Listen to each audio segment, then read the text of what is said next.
Un saludo para todos los miembros del concilio, mi aprecio y estimación a cada uno. Para este próximo encuentro tendremos el tema sobre la sanidad divina. Uno de los asuntos importantes que aparecen en este tema del libro de doctrina es el que define el milagro como un hecho sobrenatural e inexplicable por la intervención divina en la historia humana. Veo muy importante que esto aparezca así en nuestra doctrina porque la milagrería cristiana ha devaluado a tal punto la intervención del poder sobrenatural de Dios en la sanidad divina que con harta frecuencia uno escucha testimonios, principalmente entre los cristianos pentecostales, sobre el poder milagroso de Dios para sanar y califican de milagro la recuperación de la salud en un enfermo que ha sido tratado por los médicos. Es muy meritorio dar gracias a Dios cuando uno se sana de una enfermedad, aun cuando esa sanidad haya sido el resultado de los medicamentos o de las cirugías, porque la vida y la salud están en las manos de Dios. Pero calificar esa sanidad como milagro de Dios no es nada loable, porque rebaja el milagro divino, que es un hecho sobrenatural, y lo convierte en el trabajo rutinario que hace la ciencia médica en los hospitales o en las clínicas, hasta con ateos que obviamente no tienen fe en Dios ni creen en los milagros.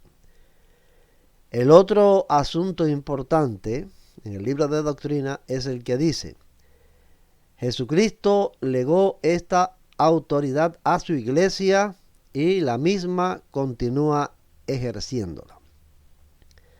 O sea, con esto confesamos que la sanidad divina, como ejercicio de los dones sobrenaturales de Dios, no terminó con los cristianos del primer siglo, como algunos afirman, sino que fue un poder sobrenatural otorgado a la iglesia, es decir, a los creyentes, y que debe ser ejercido por ellos hasta el fin de los tiempos. También es importante esto otro. Dios opera por compasión en un corazón con fe. La fe es un elemento distintivo de muchos de los milagros operados por el Señor en el Nuevo Testamento.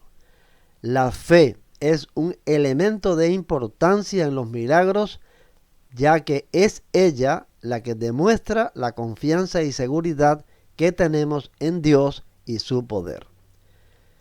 Es valioso que se mencione la fe como un elemento de importancia, yo añadiría que indispensable, para que se realice el milagro de la sanidad, porque no son pocos los que confunden su falta de fe con la voluntad de Dios.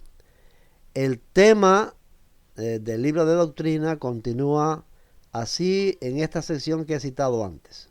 O sea, después de esto que cité, el libro de doctrina dice lo siguiente: un aspecto distintivo y de mucha importancia a tener en cuenta es la soberanía de Dios en todo.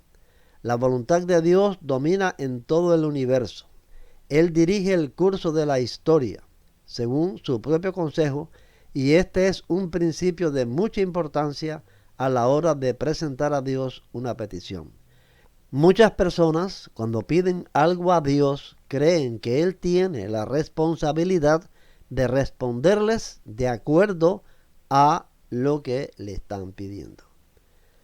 Bueno, aunque esto es cierto, no debiera usarse para justificar nuestra falta de fe. Jesús dijo de manera bien clara, cuando los discípulos le preguntaron sobre el por qué ellos no habían podido expulsar el demonio de aquel muchacho endemoniado que el Padre trajo. Le dijo Jesús a ellos: por vuestra poca fe. De cierto os digo que si tenéis fe como un grano de mostaza, diréis a este monte: pásate de aquí allá, y se pasará, y nada os será imposible. Y quiero remarcar esta última frase. Nada os será imposible. Pero ocurre que cuando oramos para que se quite la montaña de la enfermedad y no ocurre el milagro, lo primero que hacemos es apelar a la soberanía de Dios y decimos que no ha sido su voluntad.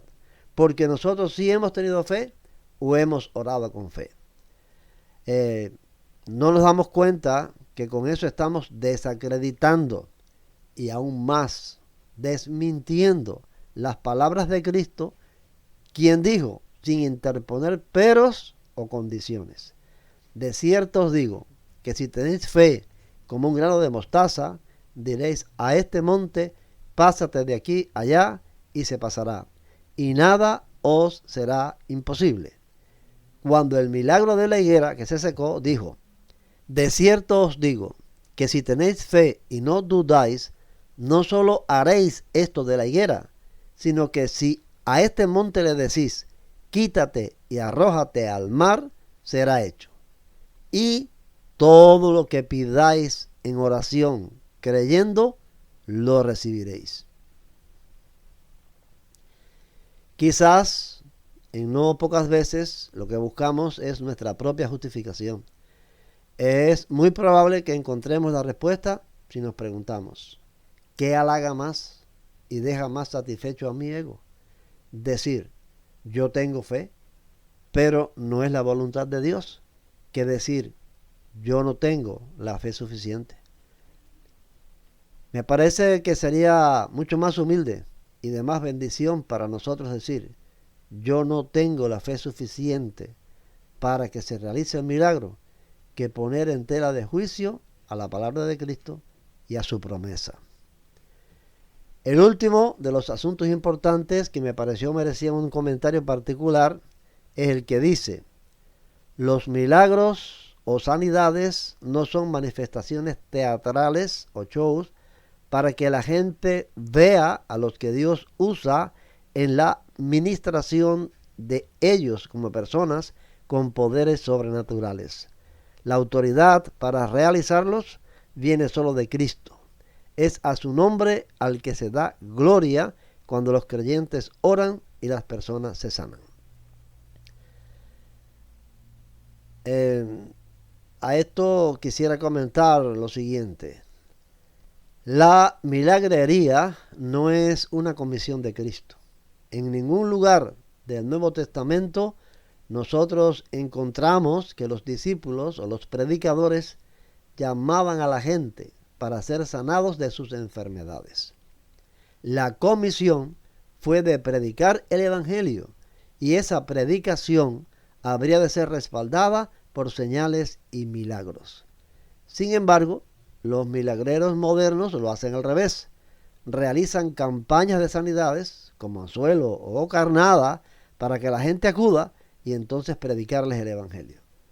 Bueno, esto ha dado lugar a la falsificación que todos conocemos. Hasta aquí los comentarios que me parecieron más necesarios. En el encuentro habrá oportunidad para más. El Señor les bendiga en todo. Y como siempre, muchas gracias.